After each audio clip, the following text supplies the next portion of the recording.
Baby chicks are arriving today, so we're getting set up.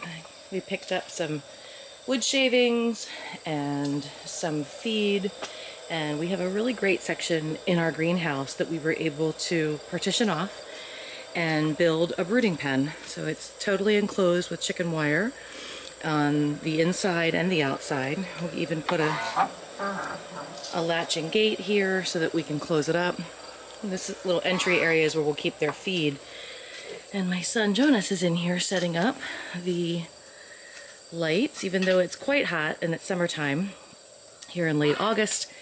Plenty warm during the day, but we'll need some extra heat during the night. So we keep that far end set up with lights, and then we put their food and water on this end to give them a place to get away from the heat if they want to. So we've spread out chips, and we'll use the deep bedding method here where we just keep adding chips on top of the manure. They're only going to be in here about 3 weeks, but they're predator safe and they're nice and warm in here during the day, and we'll have the heat lamps for at night. I just need to fill up our feed barrel, and we've ordered our starter grain, which we'll use for the first 3 weeks that they're here in the brooder, and we'll switch them to grower feed when we move them out to pasture. Hi Kate, what you doing? We're making magic water. What are we making magic water for? It's an immune booster for baby chicks. And when are the chicks coming home? Sometime today. Sometime today, that's right, so we're getting ready. Magic water, which is a mix of garlic cloves that I have right here, apple cider vinegar, and honey, and warm water. Okay, that'll help melt the honey, right? Yeah. All right, so what are you gonna do? Smash this garlic so that you can get the flavor inside throughout the water. Okay. You can go ahead and put them in. 1, 2. All right, then what? Then you're gonna add 2 tablespoons of vinegar, apple cider vinegar. Apple cider vinegar. To that. And we use Bragg's apple cider vinegar because it has the mother in it, and that's really good for the baby chick. And then you're gonna add 1/2 cup of honey. Once you have put all of the ingredients into this mix, you're gonna stir it until everything has dissolved. Okay. Okay, so we're gonna go ahead and put this out for them for the first day or two. They really don't need it past the first day or two. Looks like you're mixed through. Yeah. So we'll let this sit so that the... Honey. Yeah, it tastes good, doesn't it? Yeah. So we'll let this sit for a little bit, and then we'll give it to them later when the chicks come home. Freedom Hatchery. Yeah, go ahead.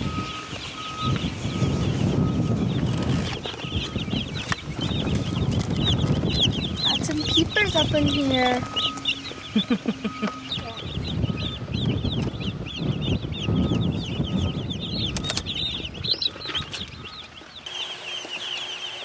And we took the time to take them out one by one, or 2 at a time maybe, and dip their beaks down into the magic water. And that gives them a little boost. It helps with making sure that they stay healthy, and it gives them a quick hydration with something sweet.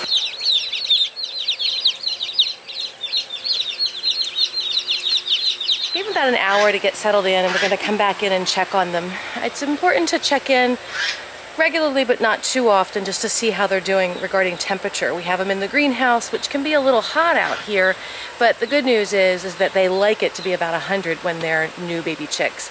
So that should be okay. But sometimes you lose some, and that's to be expected. We ordered 120, and they actually give us 123 because they expect that you're going to have some loss. So I just want to come in and check and see how they do. I do a lot better because I drive over and pick them up instead of having them shipped. But that doesn't mean that they don't have a hard time and travel either way. So let's go in and see how they're doing. I can hear them. Hey, chickies.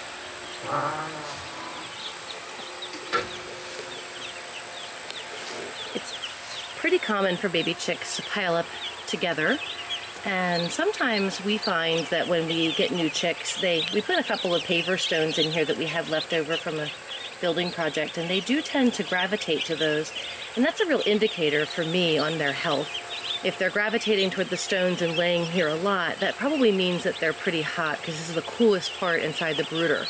You can see at the other end of my brooder, we do have their light set up. So this evening, it'll be nice and warm for them to go underneath. And I'll probably lower that So we can definitely keep it to 100 throughout the night.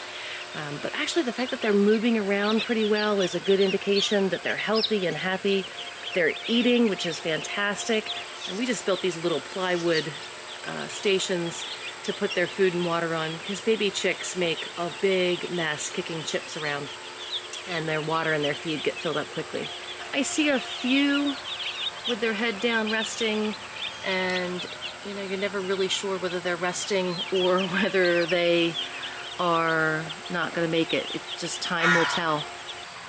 This batch is a batch of all roosters this time. Last time we did have a mix, but the hatchery was very, very busy this year, and they had roosters available for us, and we decided to go ahead and take them. We did 120 in the spring, and we butchered about 10 weeks. This particular breed takes a little longer, but we really like the quality of the meat. We like the way the bird behaves, and so that one just picked up a little bug. So we really do like the Freedom Rangers for that reason. So let's talk a little bit about raising your own chickens. I raise hens here at the property to provide eggs for our family, and we absolutely love having our own eggs. I don't think we would ever not have our own hens. They do a lot for us. They not only provide, there's my goose, they not only provide eggs for us for food, but they do a wonderful job tilling up our compost. I put my compost bin in their pasture, and they work really hard to get in there and scratch. They eat a lot of what we give them, and then they scratch away to provide us with really great compost that comes back to the garden. And the relationship between chickens and garden is pretty magical, so I think we'll always have chickens. But raising chickens for meat is a completely different experience, and it's something that a lot of people are more interested in doing now. And I know that we had a great experience with it here in the spring when we raised. Now, not everybody raises 120 at a time. We did, because we have enough freezer space to put some away, and we had some friends that wanted some too. So it worked out really well for us to share in that together. But what would you do if you wanted to have a smaller amount? Well, that's a really good question. So the space I have here, I'm just going to flip things around so you can see what we have going on. This space over here, I was going to add in raised beds, but we didn't need any more because I still have lots of raised beds, as you can see outside. So I decided this year to go ahead and make this into a brooding pen. You do not need this much space to be able to raise chicks. I could do this with less than half this space. They're going to move out of here in about 3 weeks, so you know, they'll be feathered out and ready to go to pasture. So it's not as if I need this much space, but we had it, so we decided to dedicate it. So that's something to consider. Not everybody needs quite this much space in order to be able to accomplish what we're accomplishing. So you could start out with a much smaller brooder. It could be something that you keep on your deck or inside your garage, on your back porch. They get a little messy pretty quickly, so it's definitely something that you want to think about building for being able to move them out quickly. This time of year, we'll go 3 weeks out to pasture. Other times of the year, it might be a little bit more like 4 weeks. Like in the spring, it was still pretty cool at the 3-week mark, so we waited until 4 weeks to move them out.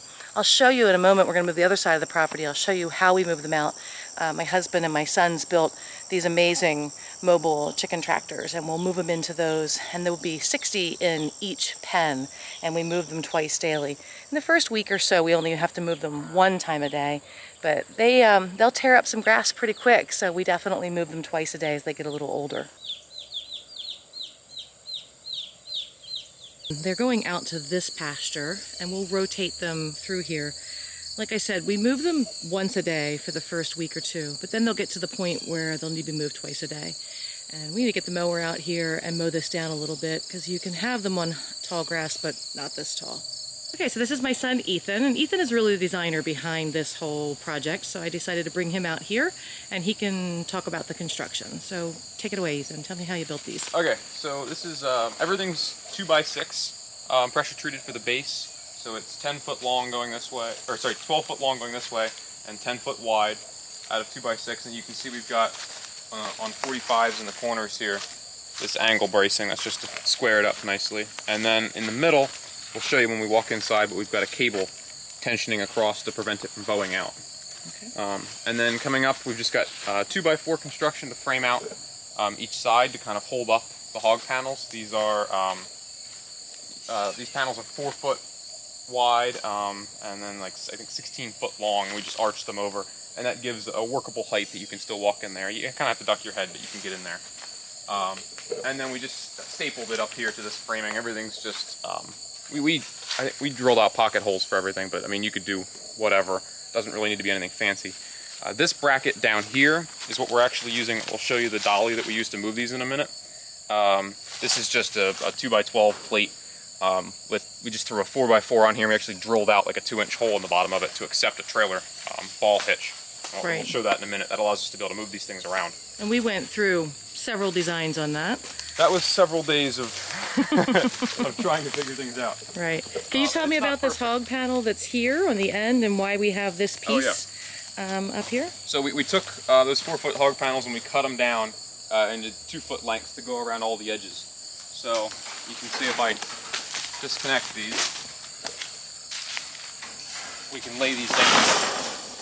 And now we're kind of on uneven ground, but you get the point. So this is to prevent anything from digging underneath, or discourage at least. You know, if you just have this laying on the ground, something could pretty easily get underneath of it, because it would only have to dig just that little bit underneath of the 2x6. Whereas now we're forcing them to dig basically like a 2-foot tunnel to get underneath. So we're just buying more time, essentially. And it's something that a critter might not be able to accomplish in a single night. And since we move these things twice a day, it's unrealistic. We added some additional wire and we added the panels to protect from digging. All this hardware cloth you see around the edges here, I think it's 2-foot or maybe 18-inch 2-foot hardware cloth that we ran all around the bottom just to prevent something from trying to tear through this chicken wire, because this chicken wire is not very strong, and plenty of stuff, you know, can rip it open. Sure. That's what we had the problem with. Sure. Well, let's go around the side and tell me about what else we put on the top here. So we got tarp up on the top of here, just cheap, I think, Harbor Freight even. And we just zip tied it down. This provides the shade. This is where we got the door. We just got a hook or something, I don't know, holding the door open or shut. That way nothing can open this up. Because believe it or not, some animals have opposable thumbs and can actually undo a latch. Yeah. So, best to build protection. We come on inside. Yeah, you can barely stand up in here, but it works. We've got, there's the wire. We were actually worried about this being like a guy wire and tripping up the chickens, but amazingly it seems to be just fine. And they don't get hung up on it. I think it trips up me more than it does the animals. For sure. And then we've just got a, this is like a, I think it's a 6-inch PVC, I think. Chick took a jigsaw too and cut it out, and then you can easily fit a 5-gallon bucket of feed in here, which is what we do each day. Sure. Yep. But yeah, fairly simple, just caps on the ends and cut out, and doesn't need to be anything fancy. But this a 6-inch piece of PVC is more than enough to hold all the feed we need. Sure. Sure. All right, and we did remember to put a latch on the inside, so if we get latched in, we can just pull, pop the door open and get out. Okay, so we're going to show the latch mechanism next, but it is easier with 2 people. So my husband Andrew is here, and together we'll show you how this goes up. We can do it one at a time, but we think it's better when we have 2 people if they're available. It just prevents the whole frame from not having to torque. If you step on one side, then the other, the whole thing wants to twist. So I think it's better to just do it. So what you're doing now is what we do each morning and evening when we want to move the tractor, and you're just, I'm going to zoom in. Go ahead and just tell us what you're doing. So just go ahead and throw your foot on this. Even Kate can do it when she gets up here. But just go ahead and press down and it latches in. This is a 10-inch pneumatic, again, Harbor Freight caster. We welded on an eye bolt that goes into this slam latch. It's like a garden gate latch. And then a real heavy-duty hinge up on top of here. We actually ended up destroying one hinge that was of lesser quality. Sure. So you got to make sure that you have really, really strong hinges if you want to do this. But this seems to work fairly well. My recommendation probably would, if you were going to do the same thing, would be to put eye bolts on either side of the wheel, because right now we have kind of a cantilevered force because it's just on the one side. Sure. But it seems to work fairly well. You can't really abuse it too much. Okay, so we're not on pasture yet, but when we do, this is how the process works. We can do 1 at a time or 2 at a time. Go ahead and step on them. That lifts the entire back side up, and they've latched in place. And then Ethan tell me what you built here, kiddo. So this is just a dolly for moving tractor. Now you can buy these. I actually saw one at Harbor Freight. They're meant for moving trailers. Built a little bit differently, but this is kind of overkill for this application, I think. But it seems to work fairly well. This is just angle iron that's welded together, and then just a normal trailer adapter here in the end with a 2-inch ball on it. And then again, the same pneumatic wheels. I'll just show you. We just put a tube in there to keep these things from splaying out.